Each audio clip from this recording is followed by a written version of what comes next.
what we're going to switch to now is just to pointing out the fact that we can deal with a bundle of inlet substance instead of a radial element with a certain number of strings in it. We can make it where it's effectively an infinite number of finer and finer strings. So we'll use a continuous bundle and talk about web expansion in that way so that the webs become continuous.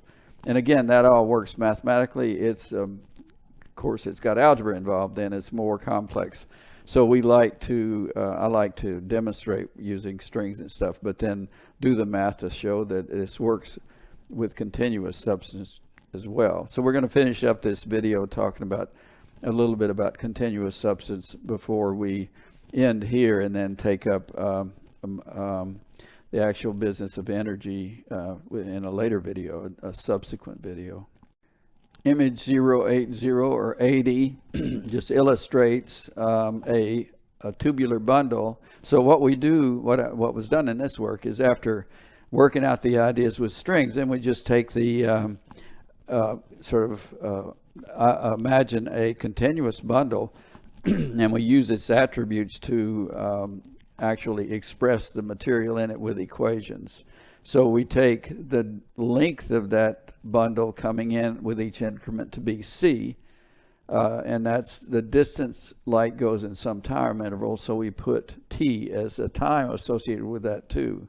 And so really we're just calibrating this expansion to our speed of light in order to see how it compares to the theories that we have. So I use string to think about this, but then go ahead and do the algebra where the bundle is a continuous bundle. So that's what we will talk about a little bit now. Image 085 just illustrates that bundle of substance, and you see it again there on the right like it was in the last example. It looks big there, but if you look at the expansion triangle, you know, that is the segment that was just taken in.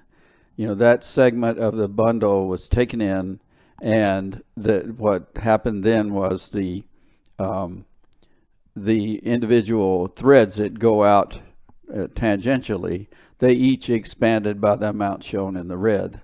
So this is a 5 pair. We don't really notice the pair that just continues straight down, but you see the 4 pairs that go tangentially out.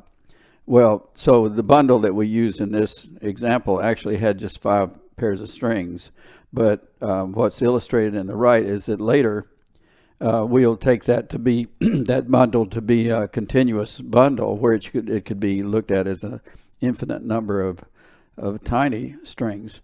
What's notable about this thing, which is true of all of our expansion like this, is that exactly half of the quantity that's in that inlet bundle, half of it stays in that radial section, in that center portion, and half of it goes out tangentially. And that'll be true for the continuous bundle too. It's true for this one that we see, that's just a few pairs of strings, but it's true for the larger situation where the bundle is continuous.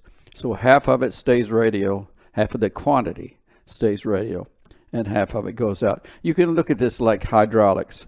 The bundle goes into the center, to the spinal body, and that creates an excess of material. And the excess is then pressed out all along that radial body, and that pressed out part goes out tangentially. So right now that you only see 4 pairs of strings that are that are squeezed out in that direction. But in a continuous case, it's all along that body. So we'll be looking at that in more detail as we go further. 90 is intended to show the continuous case. And in a separate document, this is, again, we're just previewing. And in the full course, there's an algebraic derivation that shows how this works. And this is just a sort of a pictorial demonstration. If you look over in the left side, you have iteration 9 is all of the white and the green, the solid portions. That's the triangle, the entire area that's at the end of iteration 9. And then this is preparing for iteration 10. So you see how the overall triangle goes up by the length of that incremental distance. On the in the middle box, you see that all of the green part that was in that first triangle that was in the former triangle, the inner triangle, the expansion triangle, the green portion in that left picture, all of that gets pushed out and the level goes up to the top. The density decreases slightly, so that leaves a void in that black center expansion triangle. And then, so that all of the material, half of the material, I should say, in the inlet segment then fills that void. So a half of that material is what you see in the inner green triangle in the right portion. I know this is, in teaching the course we'll go through this thoroughly, but this just illustrates. So this is depicting the continuous case, which takes a little bit of algebra to show that, because we're no longer dealing with specific strings that you can watch. So that is now let's go to the final slide, which really just talks about what we'll do in the next session, or the next B part of this. This is like the A part of session 6. So we'll talk about what comes next. 95 is the final slide in this part A, or session 6. We don't put the A label on this, but there'll be a part B and maybe a C. Is that the important thing here is that the energy that substance flowing in, it's a tangible flow. When it's spread out over that expansion triangle, it has the form of Einstein's energy equation, E equals mc squared. The important thing is that is a tangible flow, which is not true of that equation in physics. Excuse me, in physics, that equation is a potential for doing work. And here it's a tangible flow. So the next part we'll get into resource allocation. That flow is a resource. It gets allocated to serve certain functions. And one of the functions is to send out that relational energy out into the tangible pointing directions in order to facilitate collective behavior with other atoms. And the other function is to maintain steady state equilibrium, or equilibrium conditions, which includes like constant velocity. So we'll get into that next time, and now I'm just going to put my face in here one more time and we'll be done with this section, session 6. Okay, that wraps it up for this session 6, and we'll have part B later. But the important thing we've done is, there were several things.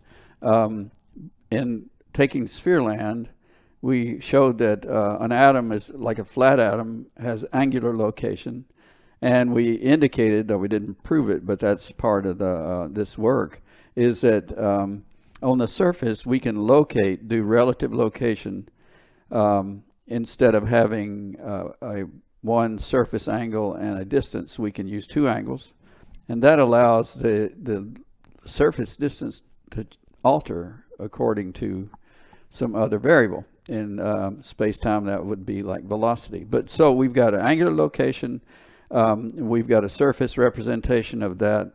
We see that substance is flowing in, and that the atom is expanding its portion of a web, and expansion happens in a way so that the expansion rate of the atom is the same as the rate at which light would travel on the surface. All those things came out of this. And we found that the expansion occurs with an expansion triangle that has that's proportional to the square of the distance that expansion occurs in 1 unit of time. Actually, 1 unit of expansion, we're just attaching a time on there to calibrate it to our light. So all that gives along with the alignment that the Hubble data gives, it gives a really pretty situation. We have a Sphereland universe that has inner energy, that's an energy flow, and it has the same form as, going to have the same form as Einstein's equations. Expansion is consistent with the Hubble data, and the tangential expansion will facilitate things like gravity and facilitate the propagation of light. So all of this is very promising, but we still next now need to go into the details of what we do with that resource flow. The resource E equals mc squared in this context is a flow. It's not a potential for doing work. And so as a flow, it can be divided up into different portions that do different things. So that's what we'll be going into the next sessions. So thank you for listening. This one's been pretty thick, I know, but remember, it's a preview of what would be taught in an online course, and that would be done over weeks rather than over a period of an hour.